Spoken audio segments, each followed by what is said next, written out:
Morning. Welcome to the September 23rd, 2019 meeting of the Rutherford County Regional Planning Commission. If you would stand with us, please, Commissioner Craig Lynch will lead us in our prayer and our pledge. Bow with me, please. Heavenly Father, we thank you for this day, and we thank you for all the blessings you've given us and the opportunities that you will give us today, and we may pray that we'll use these wisely, Heavenly Father. All the blessings you give us be for your honor and your glory. And we pray, Heavenly Father, for our county. Our school system have just started. We pray for the safety of all our students for all this year, Heavenly Father. We live in a new environment, Heavenly Father, and we pray that you'll just be with our SRO officers and all those that protect us at home and abroad. We just continue to pray for safety. Pray for Pettis, Heavenly Father, this morning, that his recovery may go well. Pray that you'll just be with him and be with us in this meeting and all our deliberations. In Christ's name we pray. Amen. I pledge allegiance to the flag of the United States of America, and to the republic for which it stands, one nation, under God, indivisible, with liberty and justice for all. Thank you. You may be seated. Thank you. You got my back. I got you. If you would call the roll, please, Gal. Charlotte P. Here. Chip Pinion. Here. Craig Lynch. Here. David Jones. Here. Jeff Phillips. Present. Jim Aberwater. Here. Lee Bogle. Here. Marvin Whitworth. Here. Mike Cush. Pettis Reed. Rhonda Allen. Here. We have quorum. Thank you, Gail. Just a couple of things. Pettis has a broken ankle and is not here this morning. I think he broke it a couple of weeks ago and walked around on it for a while and decided he probably need to go get it looked at. So y'all remember Pettis as he's recovering from that. Also, Doug is out and Danielle is filling in for him this morning. So y'all be easy on Danielle. Please. We also we introduced Marvin last month, but Marvin is now officially on the commission, and we would like to welcome our newest member, Marvin Whitworth. Thank you, sir. Welcome aboard.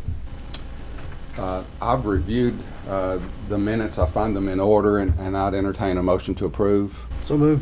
Second. We have a motion and a second to approve the August 26th meeting minutes. All those in favor of that motion, please say aye. Aye. And motion carries. Thank you.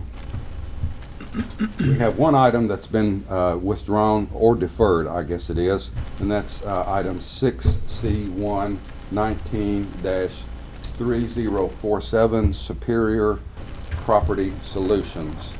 That's under site plan approval, and that will not be discussed this morning.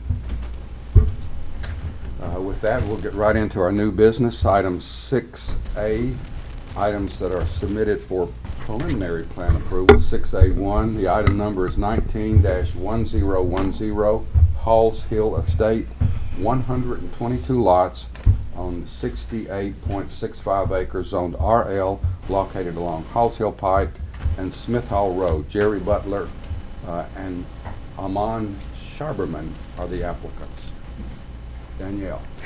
Thank you. Halls Hill Estates is proposing 122 lots on 68.65 acres along Halls Hill Pike and Smith Hall Road. The property will be on both sides of Smith Hall Road, and they have shown a mail kiosk on lot 70. We've reviewed the plans. They've addressed all of the comments. We do have additional comments regarding the site. We do anticipate an updated letter from CUD for the will serve. We have received that. We have? Yes. Okay. And we still have some outstanding comments, but Mike, would you like to go into detail? Yes. As Danielle was saying, this site's on Smith Hall Road off of Halls Hill Pike, and it'll be on both sides of Smith Hall Road right at near the intersection. If you look at the preliminary plan, this is Smith Hall, and if you can follow a little cursor, this is Smith Hall Road, so that's an existing road that they'll be tying to. It'll be a step system subdivision. They'll have two areas of drip fields, one recirculating sand filter. Phase one will be I guess, the drip field recirculating sand filters in most of the lots in this area off of Smith Hall. So this area closer to Halls Hill Pike will come in the second phase. And this area, like many areas in Rutherford County, is rife with sinkholes. And typically it's not a big deal, but this one's got a few that are lining up. You can kind of see in this area. So we're going to need a lot of investigation on these linear sinkholes. Are they all connected as in one big cavern or whatnot? But typically what we need to see during construction is a geotechnical engineer showing that they've been observed and closed properly during the construction phase. But we're going to ask that they give us a little bit more of an investigation on the front end about these sinkholes. Typically sinkholes are pretty common in Rutherford County, but when you see them line up like that, we need a little bit more information on that. But like I said, phase one is going to be in this area here. So most of these smaller sinkholes can be handled during the construction phase, but so the areas that we're investigating is the parcel on the west side of Smith Hall Road, where they're lining up across several of these lots, and I think I can show you a little bit more detail. See 101, Mike. Okay. 1.1. Okay. Yeah. See, they're showing them on here, but we're just needing a little more investigation on these. Typically, sinkholes aren't a big deal, but when they line up like that, it raises a red flag to me. So, and under the direct supervision of a geotechnical engineer, it's typically not a non-issue. It's going to be a recurring cost to have a geotechnical out there the whole time during construction, because there are several sinkholes that we see. Some under the road, some under the lots, and we'll work with those as they come in.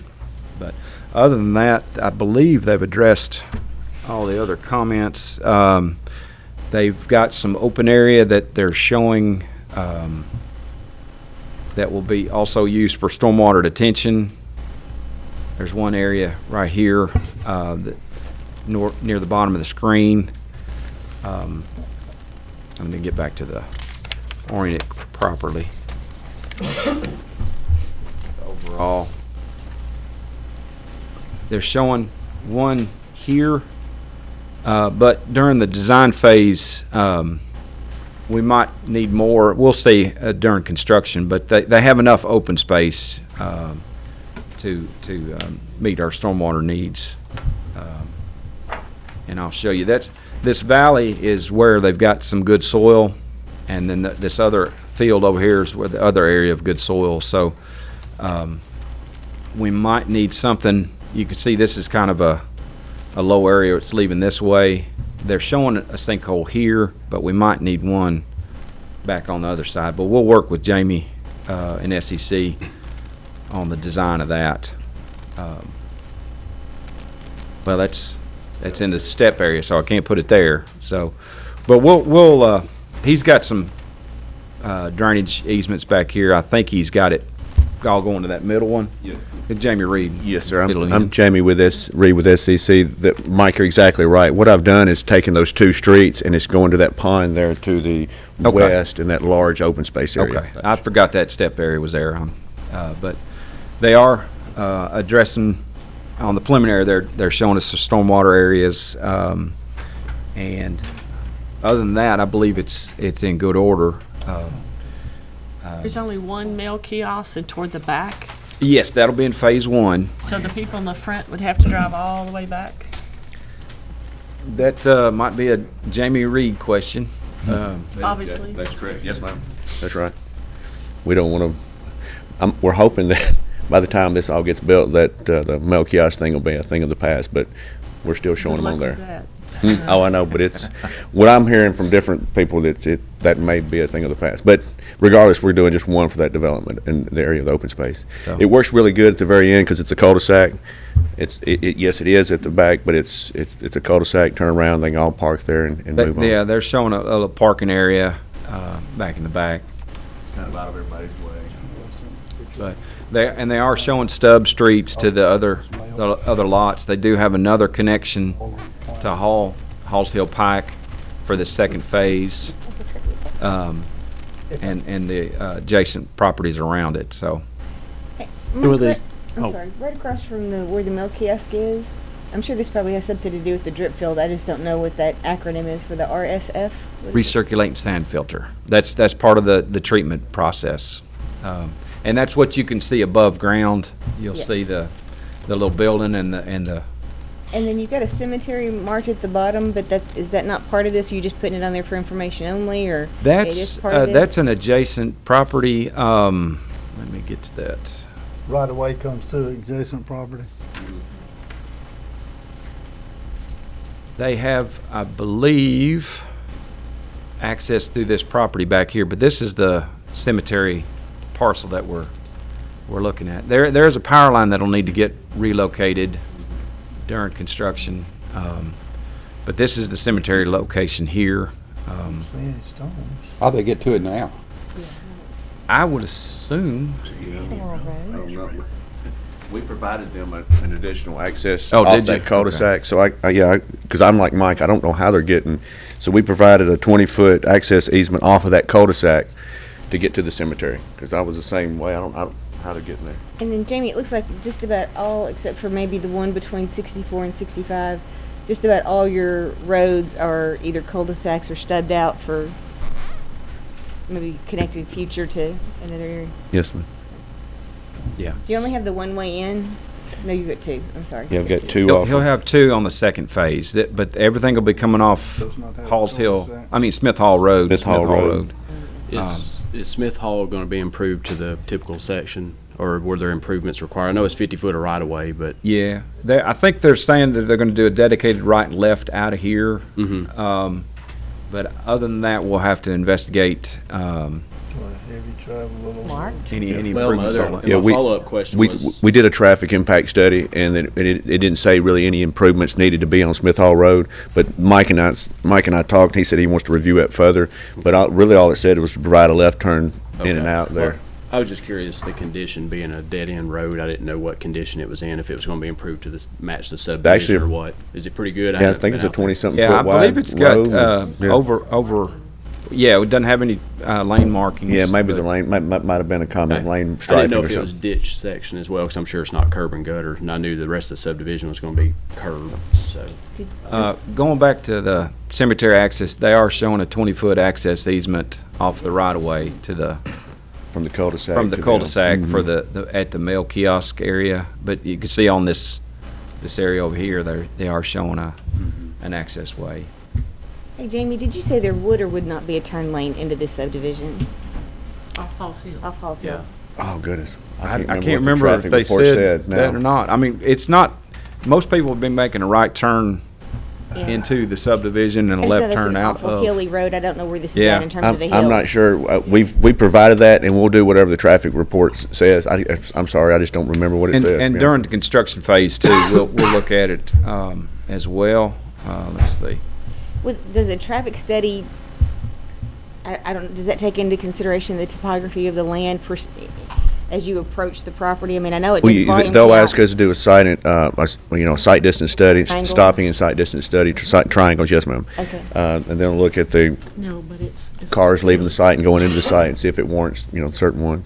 And I know this is not a planned unit development, but do you have any sidewalks? It's like there was a typical for it, wasn't there? Yeah, no, we're not showing any sidewalks on this one, no, ma'am. Okay, that's always my concern about the mail kiosk, is that if they can't walk to it, then you're gonna have to make sure you've got ample parking around it. Yeah, they're showing 4 spaces plus a handicap Plus a cul-de-sac. and then a cul-de-sac cul-de-sac, here. okay. Is that cul-de-sac permanent or temporary? It's a long-term temporary. Yeah, I doubt anything will get developed on that end, to be honest with you. Okay. But we'll build it as if it were a permanent one, not knowing when or if development will happen on the adjacent parcels, but Sheet 2 does have sidewalk typicals in there, so. It did say it on sheet 2?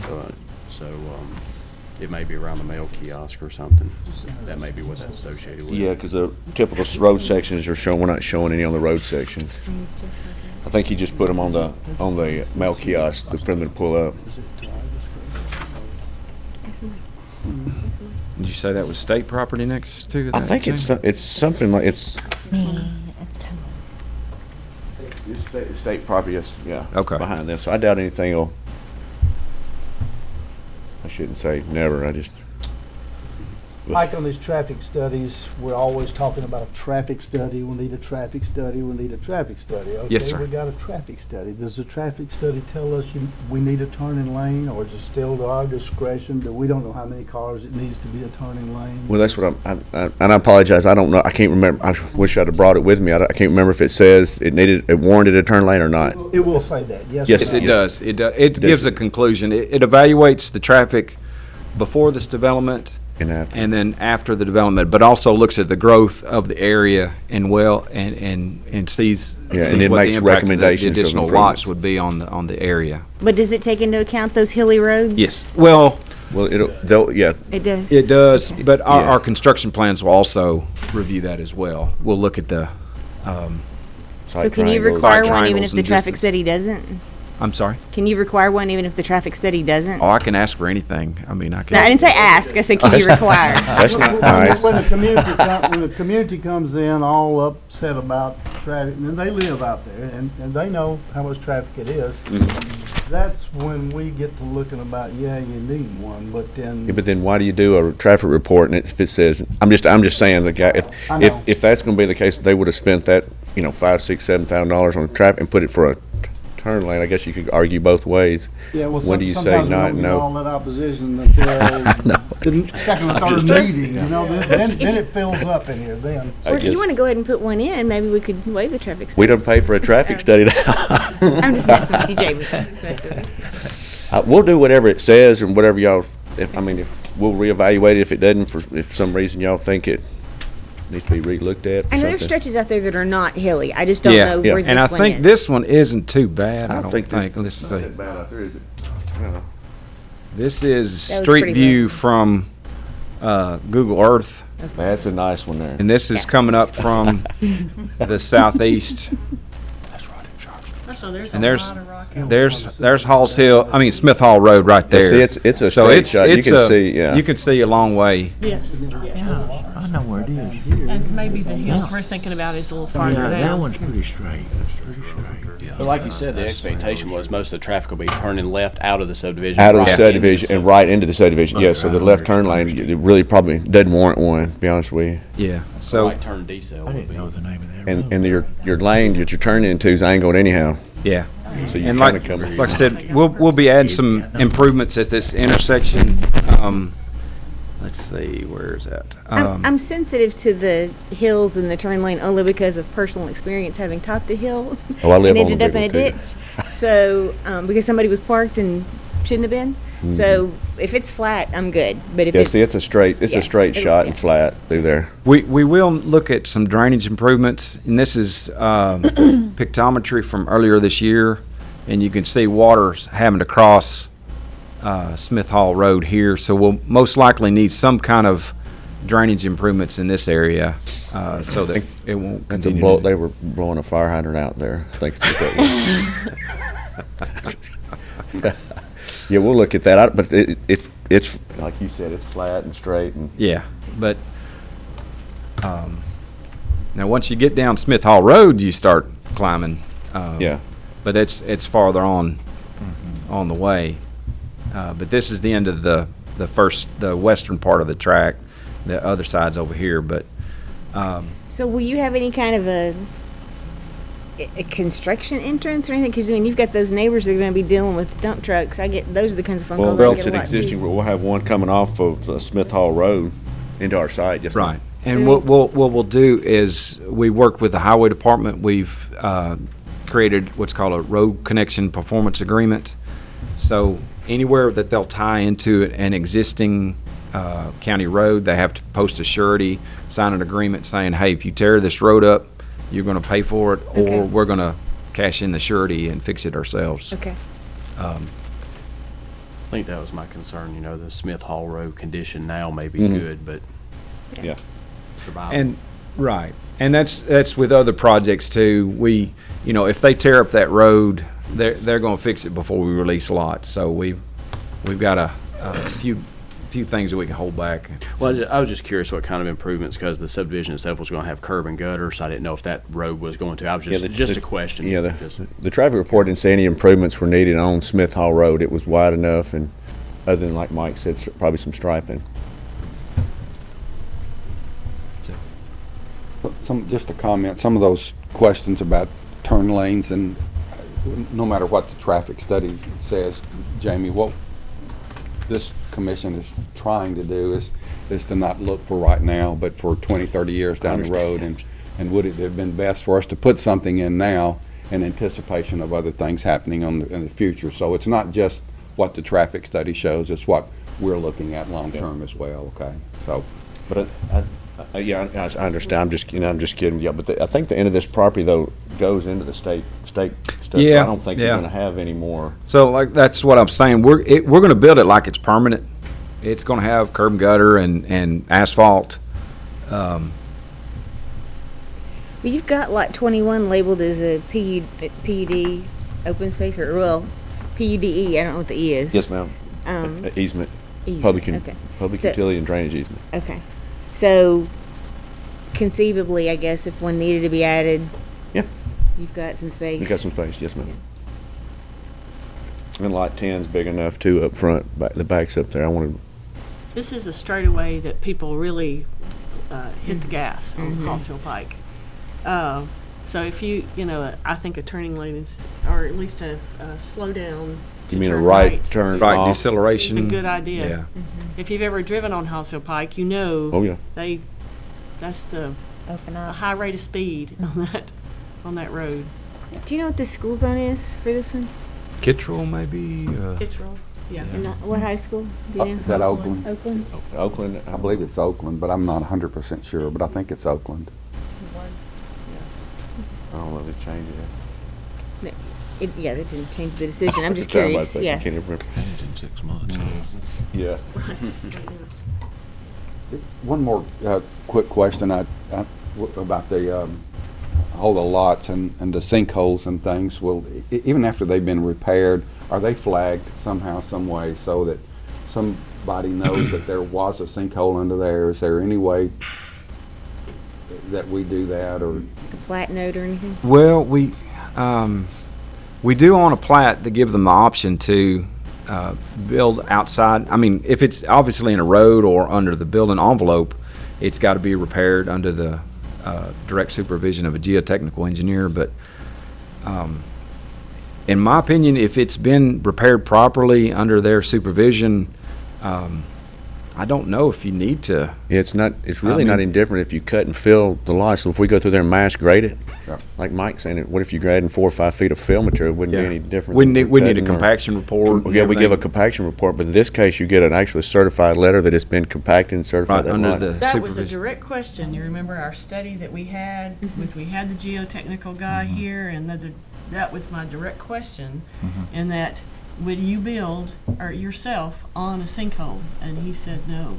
I know builders I will say have. something I built different, one. but Yeah, he has. geotech Yeah. I've got guy one, the says- house is still there, it's 20-something years old. Well, I'm just saying I think it needs to be on there with for your sake. Just some disclosure. Some disclosure in that for your safety's sake. But I mean, no offense, but the Yeah, geotech guy would disagree with you because we asked him.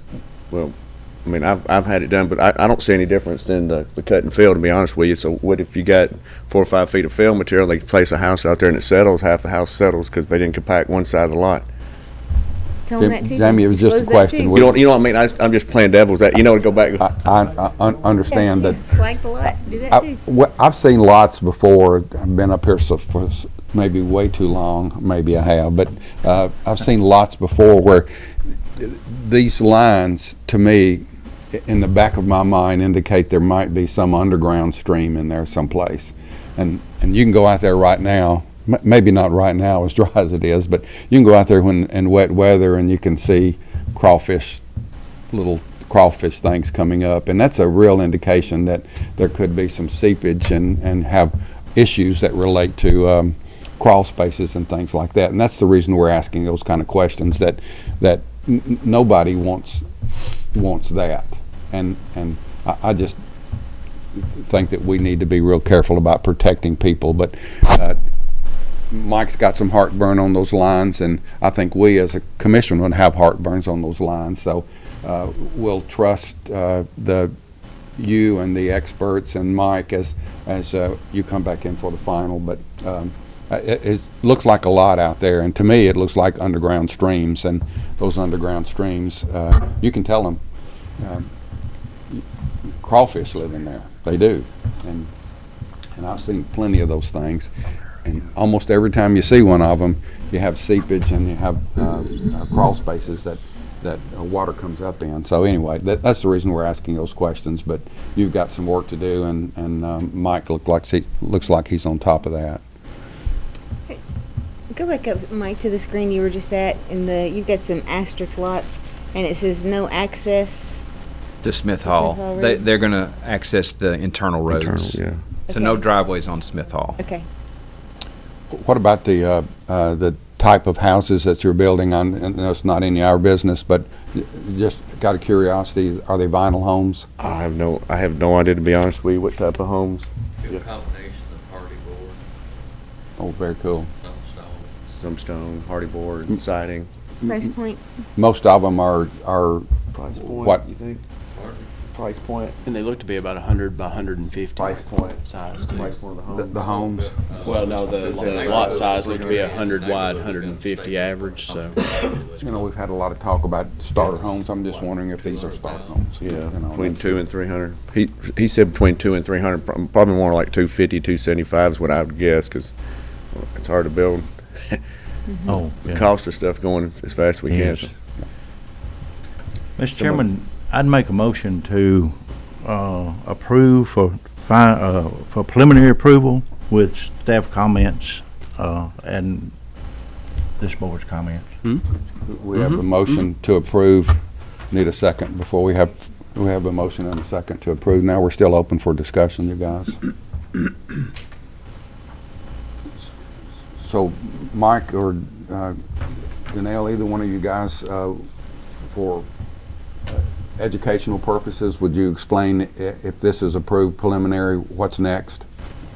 It would go to the construction plan phase. So I'd work with Jamie and his team reviewing the plans. We would review it and make sure it meets the county subdivisions regulation for roads and drainage and access. And then, it'd also get reviewed by CUD for step and then water design on that.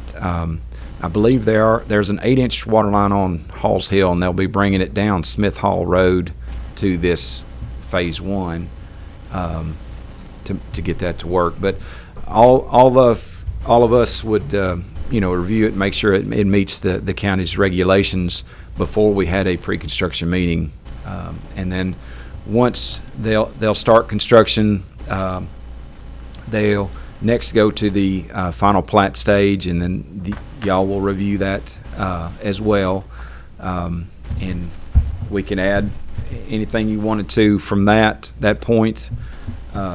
If you wanted to add an asterisk to, this lot previously had a sinkhole on it and it was repaired under a geotechnical report, we could put that as a note, saying, hey, this is the way it used to be. But I mean, typically we don't do that. If the geotechnical engineer puts his reputation on the line, saying, hey, we've closed it, I've watched it and inspected it, it's good. But if y'all feel that we need to do that, we can certainly entertain that. But it would get reviewed under this body, the final plat would, and then it would, they would also have to post a surety for all the work that's being done. We could reduce it by up to 50% of what has been done.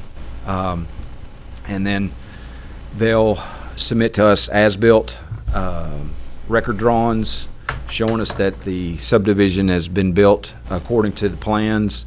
Jamie will stick his neck out and say, yes, it's been built according to the plans. He sends us a letter now saying, I've reviewed it and everything looks good to me.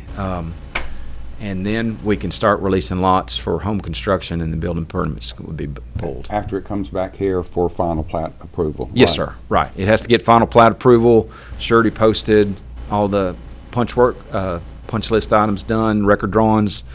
Then we'll send a release letter. I mean, once it's approved and recorded and all these other punch list items taken care of, we can start releasing lots. Usually when it comes back for final, staff is more than satisfied with everything that goes on. Yes. And it's just us approving what we approved earlier. Yes, sir. with all The meat and comments. potatoes will be the construction drawings. Right. That's Okay. Any other questions? This area out at Halls Hill, for those of us that kind of live on that end of the county out there, this has been kind of prime and coming for a long time, and it's probably maybe a little slow in coming, but it's a development that, once again, is not a PUD, so we haven't seen a whole lot of these recently, but this is one that's out in that area that we just haven't seen a lot of development going on out there, but maybe more to come. Any other questions or comments? We have a motion and a second to approve. All those in favor of that motion, please say aye. Aye. Any opposition? Motion to approve carries. Thank you. 6A2, item number 19-1011, Pinnacle Hills, Section 3, 6 lots on 11+ acres on RM located along Starhurst Drive. Park Trust Development, LLC is the applicant. Danielle. Thank you. Pinnacle Hills involves 6 lots on 11 acres. The property zone RM.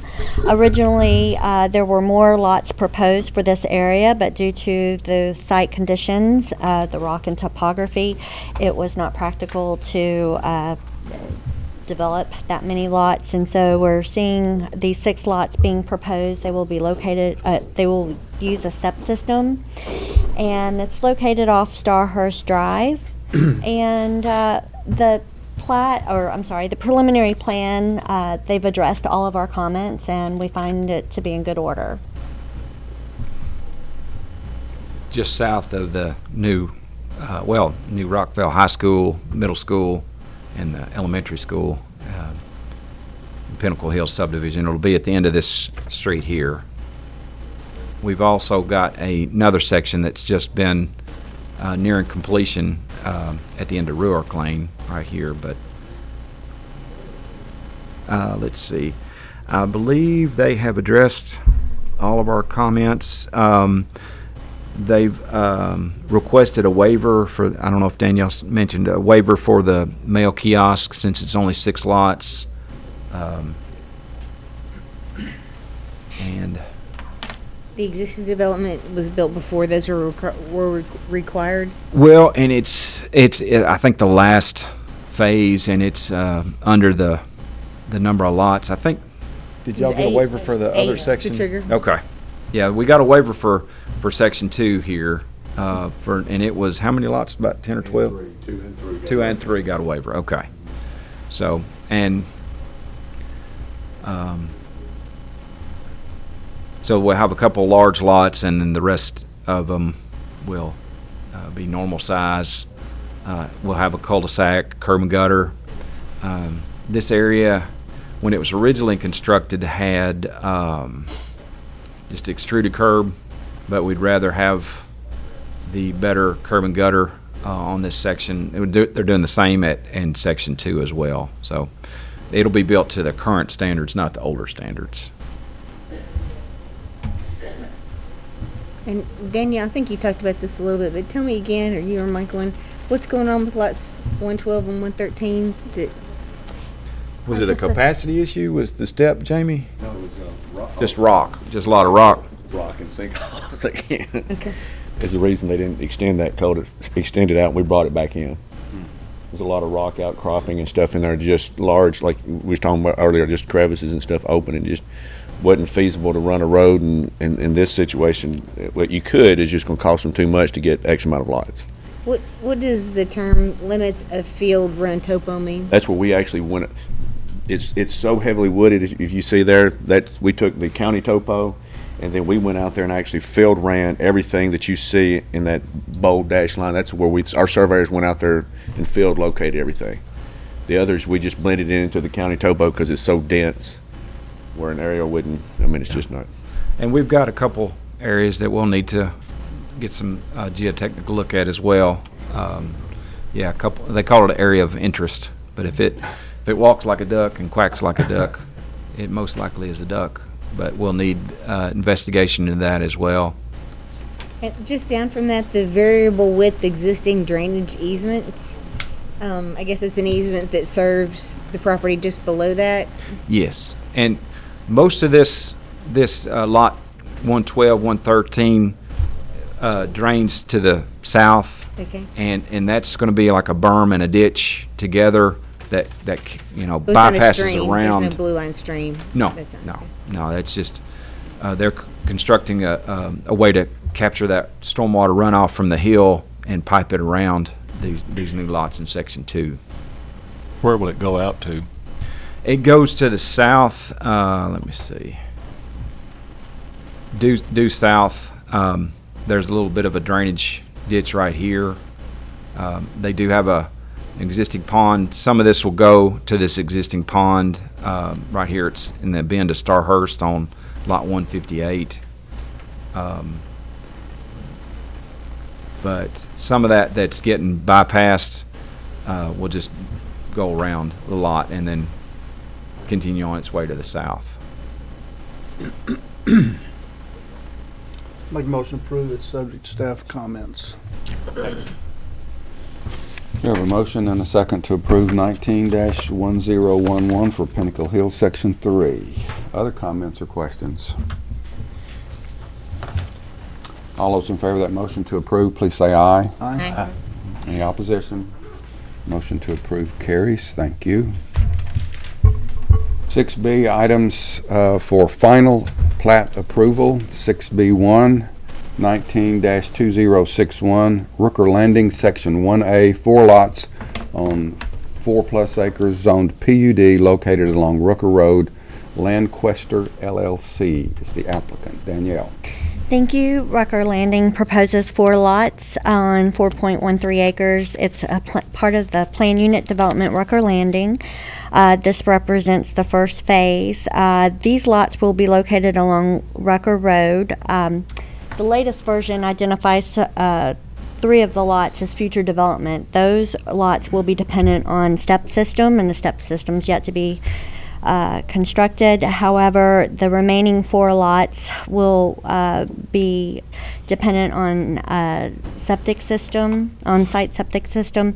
3 of the lots will require road improvements, roads to be constructed before they can be released. However, 1 lot will access Rucker directly. Apparently, this site has a large amount of hydric wetland type soils that they are going to, we expect to see a redesign of the PUD in the future. And Mike, you want to go into Right. detail about that? We've approved section 1A and 1B. 1A and 1B will match the original plan development because of the hydric soils, the Dalton, the Tupelo, this real hydric wet soil in this area. They've lost a bunch of lots, and they're going to have to redesign the development around these hydric soils. So, but like I said, section 1A and 1B will still follow the original plan, and can move ahead with that. But we have had a pre-construction meeting on both sections, so they are moving ahead with those two sections.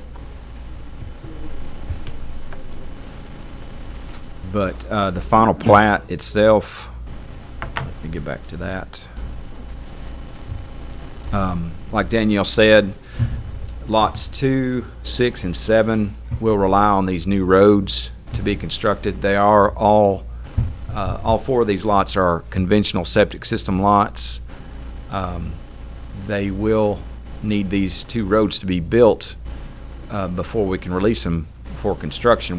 We trying to limit the number of driveways on Rucker Road, so lots 3, 4, and 5 will have driveways on Rucker Road, but lots 4 and 5 will rely on the step system as well as lot 1. So we can't show those on the final plat right now. But Mike, I think when we're talking about this PUD, when it first started, that we said probably time you get to going on this PUD, that light will be out there on the highway. yes, we are reviewing construction plans for the light right now. When this development sees lot 50, they're supposed to add a dedicated right turn lane, and then the right turn lane on 231 going north. We've asked that the developer of Davenport Station, who is installing the traffic signal, also work with this development team, which is a different engineering firm and developer, to coordinate all those improvements at the Rucker and 231 intersection. But we do have construction plans. We've sent out comments for that traffic signal, but it's fast approaching. If Davenport does not have their road built up to it on their side, would they put a light in just to help this side of the highway? You know, the guy came in here and talked about that morning. He cannot get back to 231 school in the mornings. He cannot make that turn. Right. Well, with the traffic signal, they'll have a protected left turn lane. They'll be Yeah. But they'll I'm make talking that about turn. Davenport does not have their road built up on the west side Right. to it. Part of the Davenport station approval, their plan development booklet, they said on the 4th section, we're going to install the traffic signal at Rucker. And they've submitted the section 4 plans, so we're holding them to that. And it's fast approaching. It is coming, and we also hold a surety on that, the improvements too. Mike, I know you've got a drainage easement to the south of these lots. Yes. Is there no way to create a road across the back of those lots so that 3, 4, and 5 don't have driveways onto Rucker Road? That was one of my comments on the original design. These were to be larger estate lots, larger homes to match what's out there now, and they wanted to mimic. Let me zoom in this way. What's across the street, the houses. So they wanted to kind of keep that feel there with the houses and driveways on that road. Let me see if I can show you a different perspective. Whoop, not that one. This one. So we've got these houses already. This is the area for Rucker Landing Section 1A, and I'll flip around. See, honestly, in my mind, that just strengthens the reason to not add more driveways there. I agree. That was their reasoning. They wanted to mimic what's on Rucker right now, and I don't know if I have a representative from the development team here or not, but that's what they're proposing to do. Okay, from a construction standpoint and soil sites and not wanting to disturb soil sites and all that, is there a negative reason beyond? If I had a way to reduce driveways, Yes. potential conflict points, I would be all for that. But it was adding 3 driveways, and I didn't see that was. But it's not going to negatively impact the construction of the building if we don't do those driveways, if we ask for rear access instead of road access. Well, that would withhold. Well, right now, They will only be allowed to, let me find that final plat. 'Cause here's Right the thing, now, they'll only be able to build this lot one until these other two roads are constructed. So if we make that a requirement, they'll have to build the roads all the way back through here to this cul-de-sac to be able to access these three lots. And I don't think that this cul-de-sac was part of, Okay, but here's what I'm thinking. Across Maybe. that bottom, yes, ma'am. it says future development, and the two cul-de-sacs on the end both say temporary. So that if those were gonna be temporary anyway, I guess I'm just not seeing a huge negative in going ahead and building a road that's potentially gonna connect those two. Right, but it'll be somebody's driveway, and it'll have to get relocated when the road comes. Are you saying come off these temporary turnarounds? Those will be lots in the final Yeah, part. so, And yeah. how long is that circuit? Because I see those 3, 4, and 5 can connect to that cul-de-sac, but that's probably going deep down into the subdivision and coming back out one of the two roads. Right. Right. I can't remember what the layout was. I mean, I was actually thinking to put the road at the north inside the area where they're wanting on the, I don't, based on the size of these lots, it looks like it could accommodate it, which is why I asked if it was gonna impact soil sites.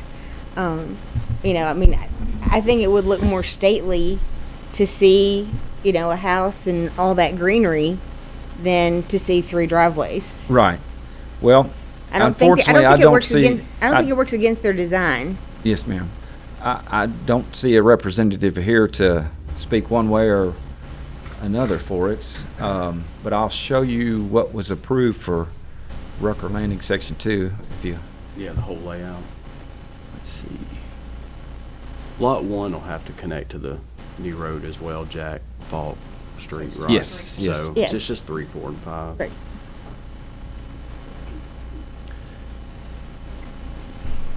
But if you wanted to do all of them, you could do all of them. Like that, see where 3, 4, and 5 is? They'd have to come all the way back down. into Yes, see, that they would have to direction. come all the way down and then, let me zoom out a little bit. I would not want to do that I wouldn't myself. either. Yeah, they'd have to come Yeah. all the way down or across this way and back up here. But this That's is not- 1B. yeah, that's not what I was wanting to do. I was I'm wanting a road parallel to the back of those properties. So, like a cross Like a driveway, alley. access easement That's across all I the was back? thinking. That's all I was thinking was, is that possible, and is that a negative? You just take Um, up 4 lots. No, I'm just moving their driveway Well- to the back. There is gonna be an open drainage easement, and some of the soils are across there, but, That's why I asked about the soils. Because I know you can't disturb soils, and Yes, so yes, that was the and- reason I asked that. right. Any, fill or any grading work has to stay at least 10 feet away, but if it gets over 1.5 feet, 18 inches or deeper, we'll need to be off 25 feet of the soils area. So, You've I mean, got some- it could be done, but you might potentially get into the number of bedrooms. You've got some sinkholes to Okay. deal with. And you got back there, sinkholes too. as well. Okay. Yeah. But I agree with you. That was one of my comments. I was like, why not put all the driveways internally? Mm-hmm. But that was their argument is like, we want to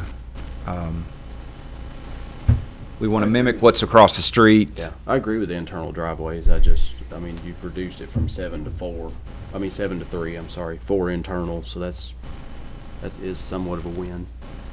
Yeah. So, they're nice big houses across the street, and that's kind of what they're wanting to build on this side too. But, But they'll be closer to the road. so- yeah, they'll be a little bit closer to the road, yeah. So, yeah, it's been a challenge, and we're trying any way we can to help them out because of the hydric soils. They lost 50 lots or something like, or 40 lots. They lost a bunch, and it's been delayed because of the challenges that they've experienced. So Well, I guess part of what's fresh on my mind is the very in-depth conversation we've had at one of the previous meetings about the traffic on Rucker Road. Mhm. And so safety is paramount out there, and so that's really what's driving my thought of how do you reduce access points. Well, I like like I said, if I could eliminate all driveways on Rucker Road and have them come out these two internal new roads, I would be all for it. But they said it's only 3 driveways, and we've gone from 7 lots to 3, and they're just asking for those 3. But from a connection safety points. standpoint, is that a good reason to do it that way? Well, Because they're building their driveways all. motivation and my motivation is a little bit different, and I want to help them out too. But I'm just saying, you know, we had a crowd of folks up there talking about traffic on Rucker Road, and now you're talking about adding additional driveways to it. Right. Is that plus 2 roads? So is that smart? Is what I'm asking. Is it smart? Is it safe?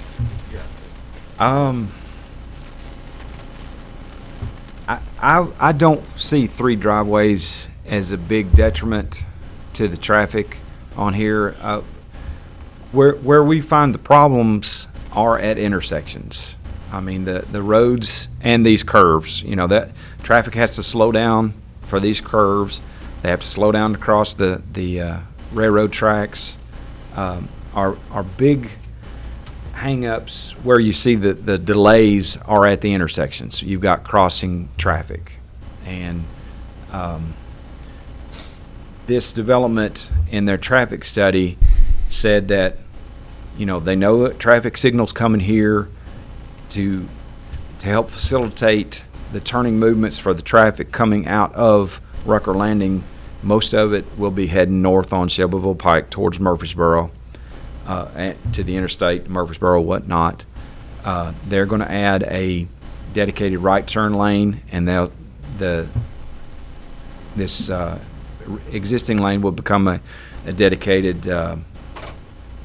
We'll have a dedicated left, and then we'll have a right and through new lane coming up here, which will coordinate with the Davenport Station traffic signal. But to answer your question, if I had my druthers, I'd rather not have any new additional driveways on Rucker Road, but I don't see that 3 additional driveways will cause a huge detriment to the Can you traffic. show me with your cursor with this screen you're on about where you think the 2 new roads and the 3 driveways are going to be? The 2 new roads will have one here. So that's not gonna. I'm trying to see if Here. anything's gonna parallel with driveways that are already out there. Right. And let's see. So another road here, and then the 3 internal driveways will be in this area here.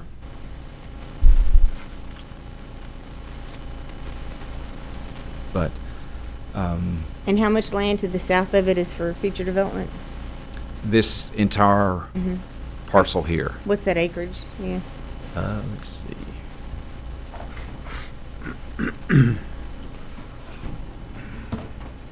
I'm And- seeing 89 acres, but And they're not gonna have access to Rucker Road from that future development, or they are yes, they'll be connected to the two. to the 2 temporary.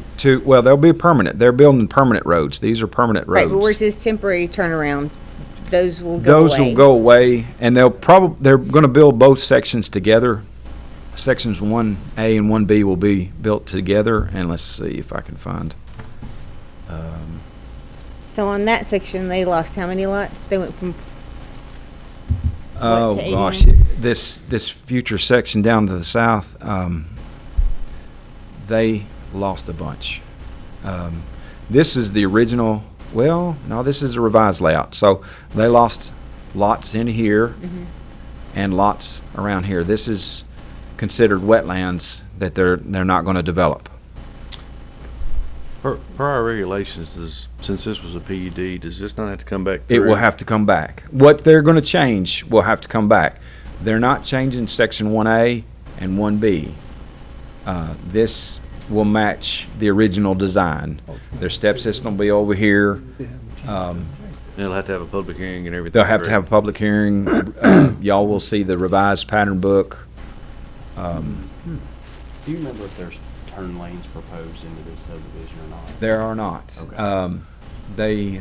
They are going to have dedicated right and left coming out of here, Their entrances. but nothing, turn That's lanes when in. when Rhonda was talking about the safety issues, that's the only issue that really came to my mind was if there was a left turn lane proposed, you get that channelized area that's Mhm. kind of no man's land. Right. And someone turning in and out of a driveway at that location wouldn't know whether I'm supposed to be in that channel area or crossing all of it. Right, So that, right. Other than that, it's just gonna be a 2-lane roadway, right-of-way dedication. Yes, right. Mike, when they have to come, they just can't chop off the wetlands and use the design they had. Is that what you're saying? Yes, sir, right. They can't. Because of the soils that, remember we had the training, it was the three things needed. You got to have drainage, hydric soils, and if it were left alone, it would return to wetlands. So, All of it drains back to the railroad, I suppose. Yes, sir. Okay. yes, sir.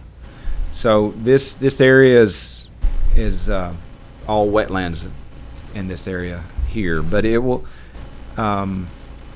have access points. If it's not shown now, it will, because we'll have to get back here to maintain the pond. That's right. And it's all, like I said, it's all heading towards the railroad tracks, and there's culverts underneath. I think I can show you. There's at least one or maybe two sets of culverts. There's one here, I believe, and there might be one in this area as well. Yeah, there's a drain through here, and I believe there's another drain through here. But this area, like I said, it came back as wetland hydric soil that it would be too much to mitigate and buy wetland credits somewhere else. So they decided just scale the development back and development what they had. I don't see it on the plat on our agenda, but I thought I saw it on the one you had just before this screen. And it said that lot 1's gonna be a critical lot. Is that right? Lot 1's a critical lot. Scroll up. I wanna say I saw it, read it at the bottom of the screen.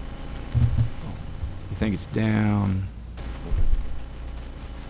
Critical Yeah, lots will be notes. required.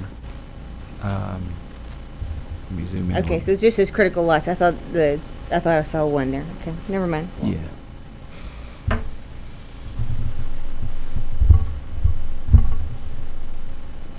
Do we have any critical lots? I'm not seeing any asterisks. You will see. Whoops. You will see some in phase 4. Okay. This pond was, since it straddles a property line, it will need to be. It's going to be closed up. They've applied for an ARAP, Aquatic Resource Alteration Permit, through the state. We'll probably need to see, geotechnical reports, and that'll be a critical lot. Anywhere we've got unusual topographic features near a stream, near a body of water, we want to see a critical lot grading plan for the house plan that comes in. But all in all, the lots up for Section 1A are large, what they call estate lots, and they are won't require critical lot grading plans. And the conventional septic lots, you can't do a whole lot of grading on the conventional septic lots anyway, just around the house and where the driveway is located. So it's going to scale back what you can do on that as well. What are the size of those lots? Let's see. Are they an acre, half acre, 2 acres? I can't tell scale wise. 90, that was 90. Lot areas. Let me zoom in. I'm sorry. My glasses, my eyes aren't as what they used to be. Half acre. So 0.7, around 0.8 of an acre.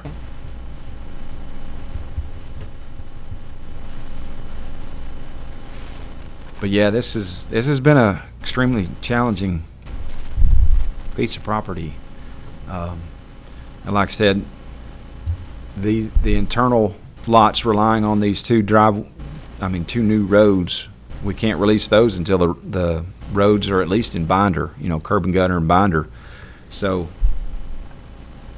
And once the step system's in, they can come back with another plat for these other lots, 1, 4, and 5. But right now, they could only build on lot 3.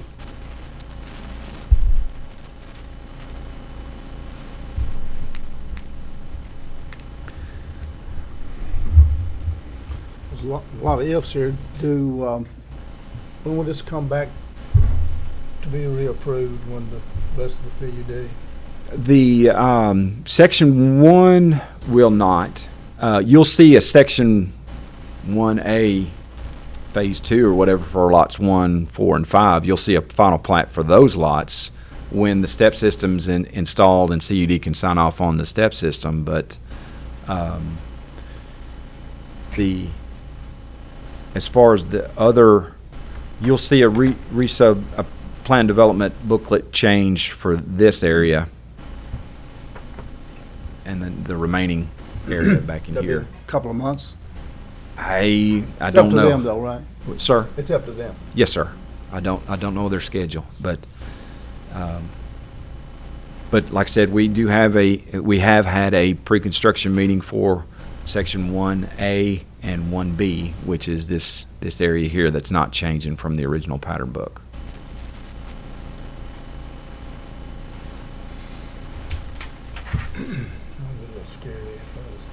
I'm assuming all the construction entrances will be off one of those 2 roads? Yes, sir. Right. Yes, sir. This will, for 1B, actually, they're going to build it all together, so the construction entrance will be on Rucker right now, and I believe it's already installed, and the perimeter erosion controls are in. They're working on the sediment basins and sediment traps right now. Danielle, we've had a lot of discussion on 4 lots. What's the staff recommendation? We find the plat to be in order and they meet our specifications, so we recommend Recommend approval? Yes, sir. Okay.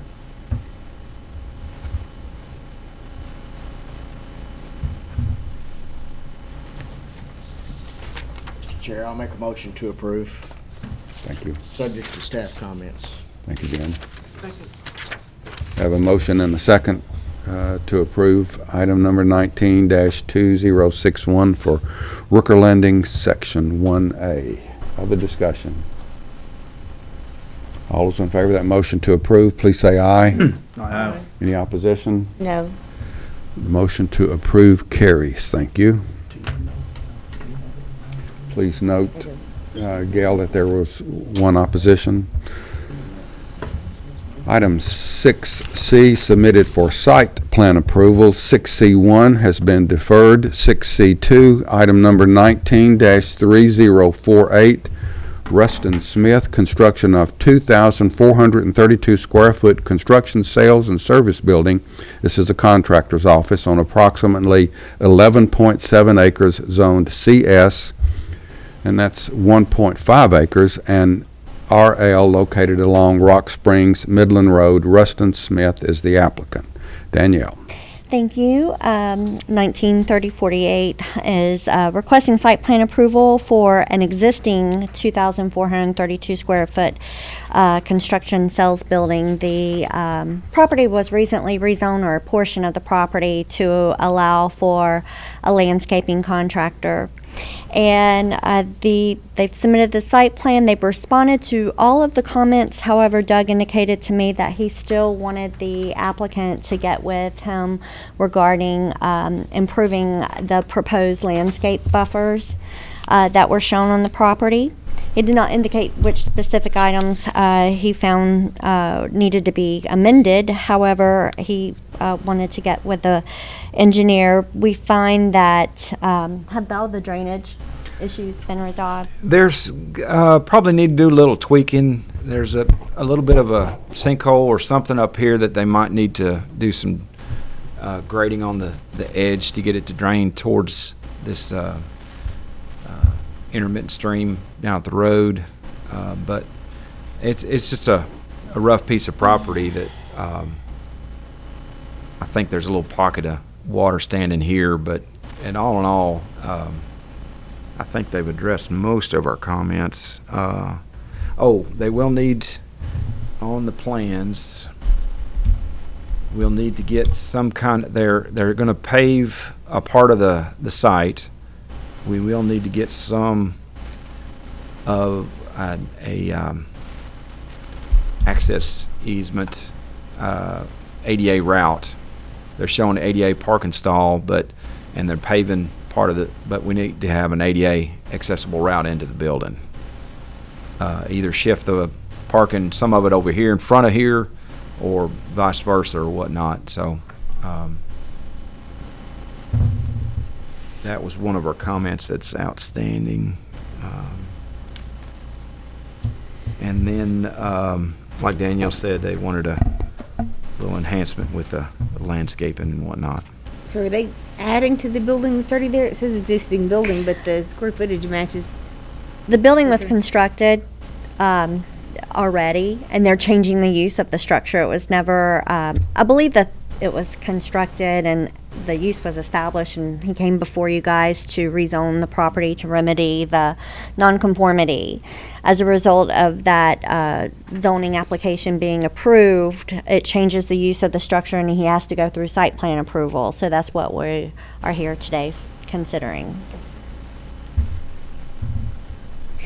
So we recommend approval with the condition that the buffer's enhanced, or they get with Doug to determine what needs to be offered in regards to buffering the adjacent residential properties, as well as identifying an ADA, or proposing yeah. an ADA accessible route to the structure from the ADA parking space. It seems like they could park over here, and just swap the parking to the other side, but, I mean, we'll work with the design engineer to best fit the Mike, could requirements. you add to that the drainage you were talking about? Yes. So Yeah, does the- you can see a couple of pockets, and it was, I think February or March. We actually had rain. February, yeah, we got water standing here, so we had, extremely heavy rain, which seems so odd now. We hadn't seen rain in a month. But we'll need them to do a little tweaking on that. So does the building itself, it was built to codes and has adequate public restrooms and all that? That will be inspected. Upon approval of the site plan, they'll have to obtain the appropriate permits from the building department. It's probably been inspected already, but it will be re-inspected for the commercial use. I don't think they've got adequate soils for the. What's that? Because that's what I was going to ask. Don't they have to have a public restroom? Pardon me? Wouldn't they have to have a public restroom? That would be determined by the building department. I don't know what's, he's probably storing landscape material. Did he indicate Retail. anything on the I plan? don't believe so. I mean, if you're worried about ADA parking, then it's retail. Right. Well, I think that's just for the employees. It's someone from the building department to discuss the structure. Mark Russell with Building Codes. It's my understanding the building was built without a permit, so it has not been inspected. And we don't, in fact, it said no water, no power, and basically it's supposed to be only storage right now as what it's supposedly being used for, my understanding. So we haven't had anything on it, no plans or anything, so Thank you. that's all I know about it. Just thought I'd give you a No. heads up. So what's the answer? No public restrooms are required? No restrooms are required? No water's required? Good morning, Mr. Phillips and members of the commission. I'm Bill Huddleston with Huddleston Steel Engineering. Mr. Smith's in the office today. When you read out the title for this project, you surprised me with all that construction, sales, and service and all that. He's just storing stuff there, is that correct? So he's not planning to do a restroom of any kind? There's no public coming to this building? Okay, so it's not retail. Make a motion to approve it, subject to staff comments. Second. We have a motion and a second to approve item 19-3048 for Rustin Smith.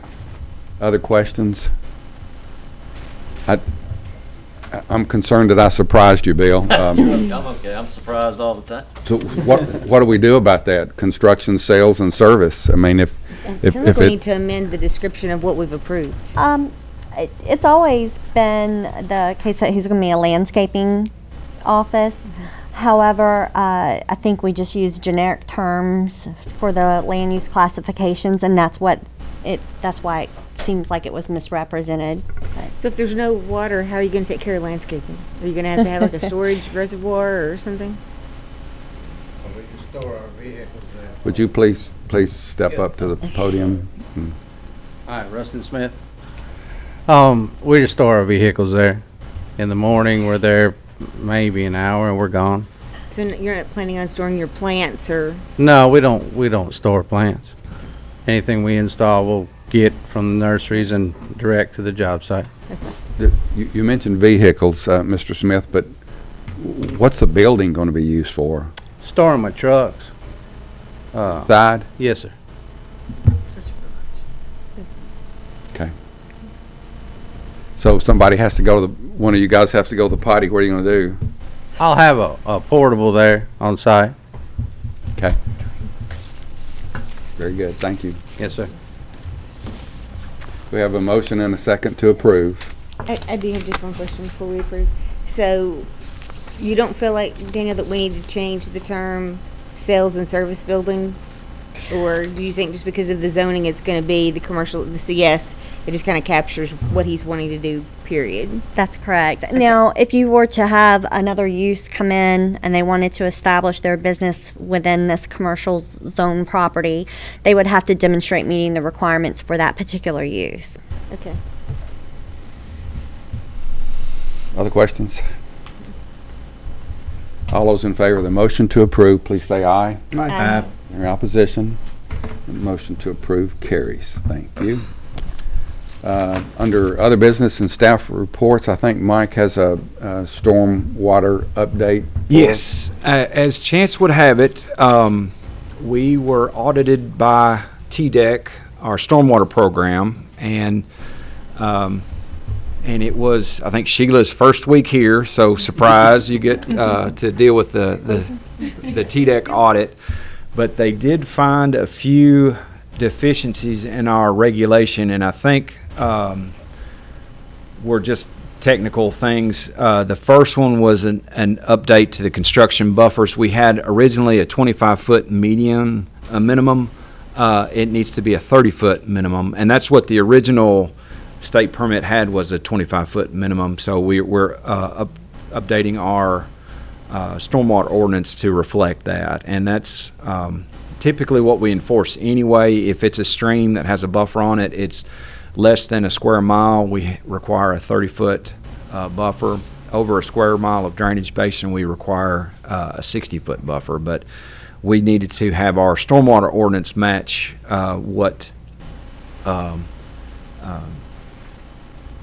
match their requirements. So that was one of them. And the second item is we needed to define what a priority site would be. And in this letter that Sheila addressed to the state, it says a priority site is a site that discharges directly to or upstream of streams with unavailable parameters. And that's what they're calling an impaired stream now, unavailable parameters. For siltation or habitation alteration, or it drains to an exceptional waters of Tennessee. So we had to create a definition for that, and we've added that to our stormwater ordinance. And then also, hang on, Mike. I Yes, don't recognize that term priority site. I don't know that I've ever heard that before. Have we used that? that's a state is requesting us to. We're adding it to our. We're adding that term to our definitions. So, in our opinion, anything that we're working on is a priority site. But they felt like we needed to raise the bar, that anything drains to a stream that with what they're calling now unavailable parameters or an exceptional waters has to have that designation as a priority site. I still don't understand what that means for the, or is this for siltation of habitat? It's a $2 word that the state's requiring us to use. I'm trying to figure out application. Give me an example of when I'm going to use that term. Yes, Sheila's here. Maybe she can. I'm sorry if I'm muddying the waters. Not a joke. Sorry. Hi, I'm Sheila Huffmeyer. I'm the new assistant county engineer.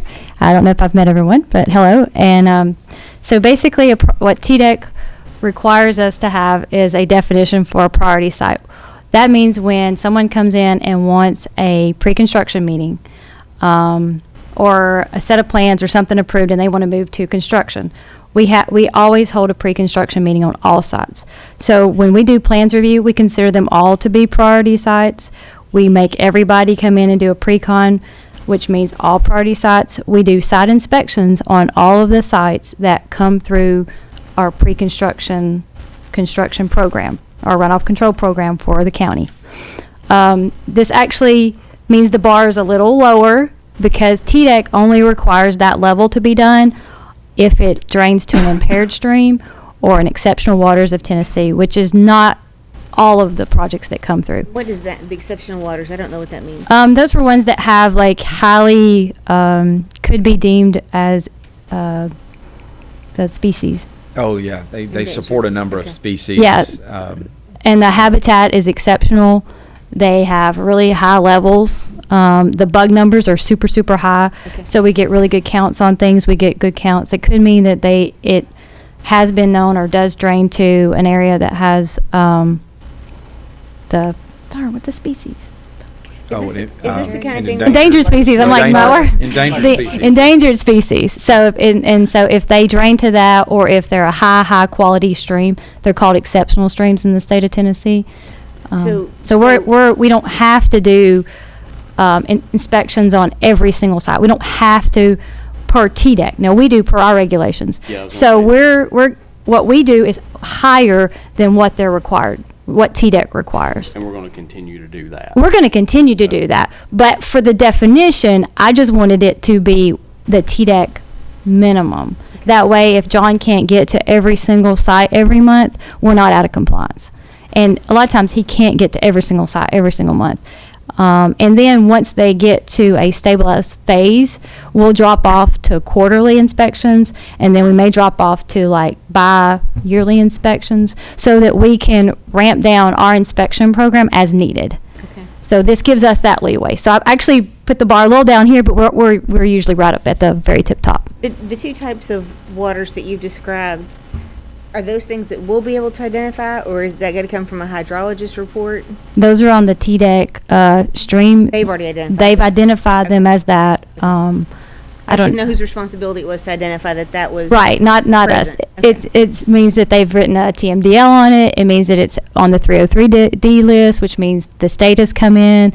They've done their bug. They do the bug samples. They grab, and then they do the squish sampling or whatever they're going to do, and they count the bugs, and then they add up all these numbers. It's all about the bugs, and it's all about the stream quality or the sides of the streams, and maybe a lot of habitat loss. There's different things. I just want to know whose job it was to identify that those things were present. TDEC's already done that for us. They've done that, but we look at that. We use this as one of our tools in the toolbox. This is their website, their stream assessment website. Right. And you can see the red one relates to unavailable parameters, or what I used to call impaired streams.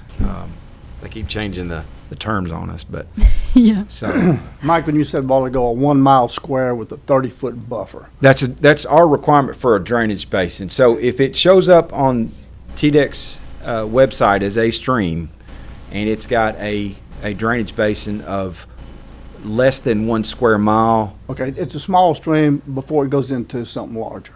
Yes, That's sir. the 1 mile. It could change. I mean, you could have, if the has other streams feeding it, the drainage basin could require a 60-foot buffer as the drainage basin goes up. Is that what you're asking? Yeah, I'm just saying, if you're out in the country, you've got little small streams. Some of them have water in them much, but when you get 1 mile, you're looking at 30 foot. But then when it gets to a little larger stream that the state says is a larger stream, or blue line or Well, we whatever. stay because of the drainage basin. We have our rules and they have theirs. As Right. long as we're matching their That's rules, good. We know we're our okay. rules. So our rules state that if it's a named stream and if it's on TDEC's list and it's got a drainage basin of less than a square mile, we require the 30-foot buffer. If it's over a square mile of drainage basin, we require the 60-foot. Yes, sir.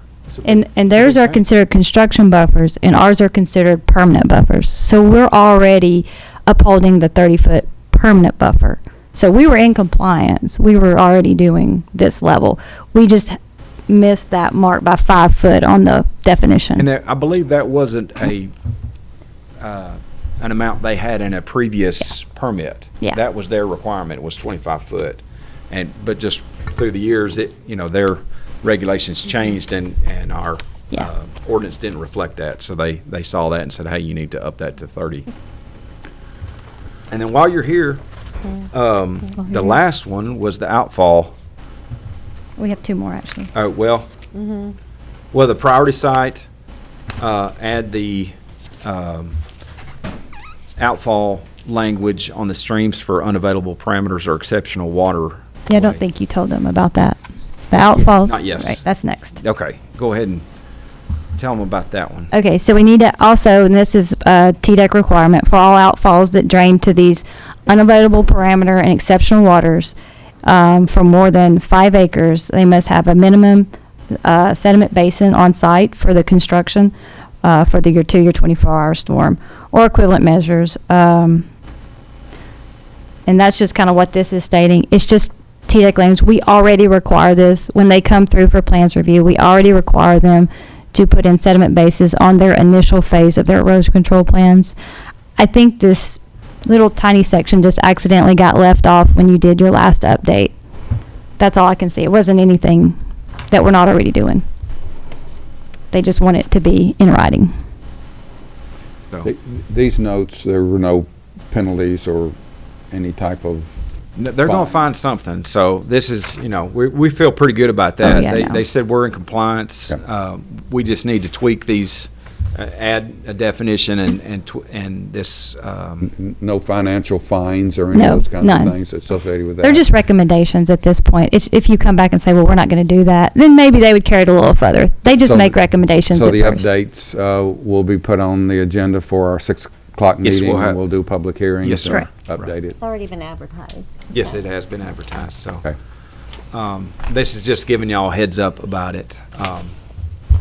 We would rather go with your recommendation than Oh, yes. not. Yes. But, And then we have one more. oh, I'm sorry. Go ahead. Do you want to scroll the thing to it? Oh, okay. I think it's on page 6.3. 6.3. Okay. Another option I would like to add to our ordinance is to have stream buffer protection signs. Oh, yes. Our biggest concern with our stream buffers, that's your biggest protection on your streams is keeping those buffers there. Anything we can do to keep that 30-foot minimum buffer, or TDEC will let them go down to 15 on a construction buffer, but we typically don't unless it needs to be averaged. But they have to bring waivers in. They have to prove why. We're pretty strict on all of our buffer requirements. So as part of that is education and letting people know what they're there for. Nashville requires it, and we follow Nashville's requirements for post-construction. I would love for us to adopt putting in stream buffer signs. They're just like the small, not a big giant thing, but just small signs like Nashville uses. Yeah, I'm trying to find a example. You can go to of that. Mid-10 Erosion. They have them on their website. Who buys those signs? The developers would put them in as soon as they get everything stabilized. So once they clear to the buffer, once they set that silt fence, once they set where they know that is, they would put the signs like every 100 feet or distance that, obviously we could adjust that somewhat, but Nashville uses 100 foot on their buffers.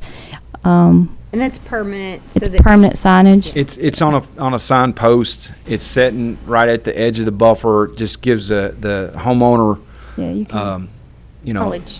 Seeing as how they'll easily become garage decoration. Yes. Who's responsible for maintaining or replacing? Well, most of ours would end up being in HOAs because our buffers luckily don't typically fall in the homeowner's backyard. They may, but they're actually usually in that easement, which is the buffer or the common area, the green space. And a lot of them have walking trails. I don't know if you've noticed a lot of plants coming through have the ponds and the nice walking trails. So they could also be used for education as you see them along the walking trails. And Okay. they're usually pretty nice. We could come up with one for that and then have like our information on it. Well, for me, reading that, as a new homeowner, that would feel like a recommendation that I could just take the sign up. It doesn't feel like something that has to stay there. I think there needs to be some language, like a reference to TCA, something across the bottom that makes it feel more official. Do not disturb, do not remove, do not whatever, because that's just, the do not disturb in their stream buffer just makes me feel like, okay, you know what I mean? I think it could just be. I'm kind of with Lee over there. I think that if one of those were in my backyard and I had to mow and weed eat around it, I think it'd get knocked down in a hurry and.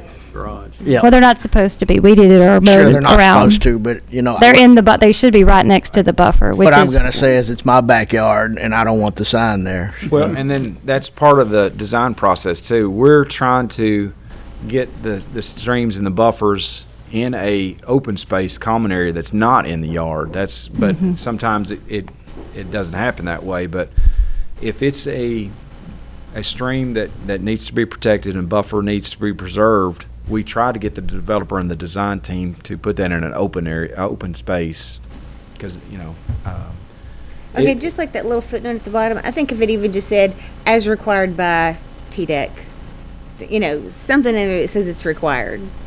you mean by Rutherford County? Yeah, but Or- I'm saying, it's their recommendation, just something that makes it sound official. Yeah.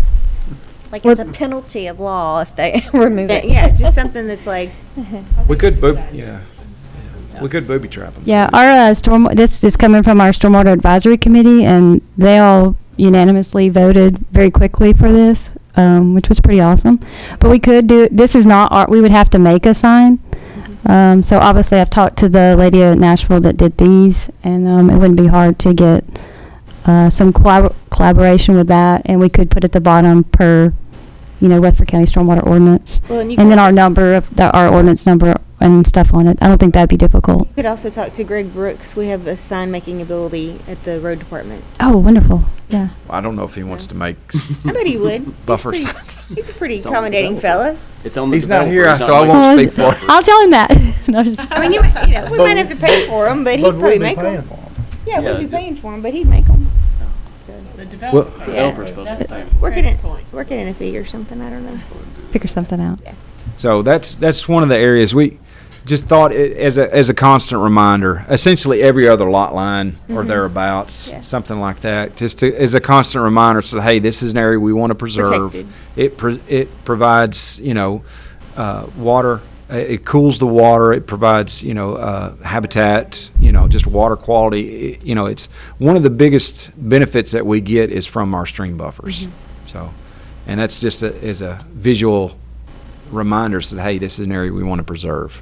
Yeah, and it's hard to do education on stream buffers to homeowners. I mean, we do Boosted Earth Day and a lot of different things, but to target those audiences, we send out, typically the City of Murfreesboro does a tree day every year, and we partner with them, and we'll send out letters, hey, you're in a riparian area, would you like to come pick up some trees? We try to do that every year with them, and have been for the last, I think the county's participated the last 2 or 3 years. Well, it's just But it's hard to get that education out there, so it's just another also form of education that's not so in their face, but you might not think Well, that, but our- I think our- it's nicer. our concern is as that property changes hands, Right. that first owner might know and might understand, but owner number 3 might not.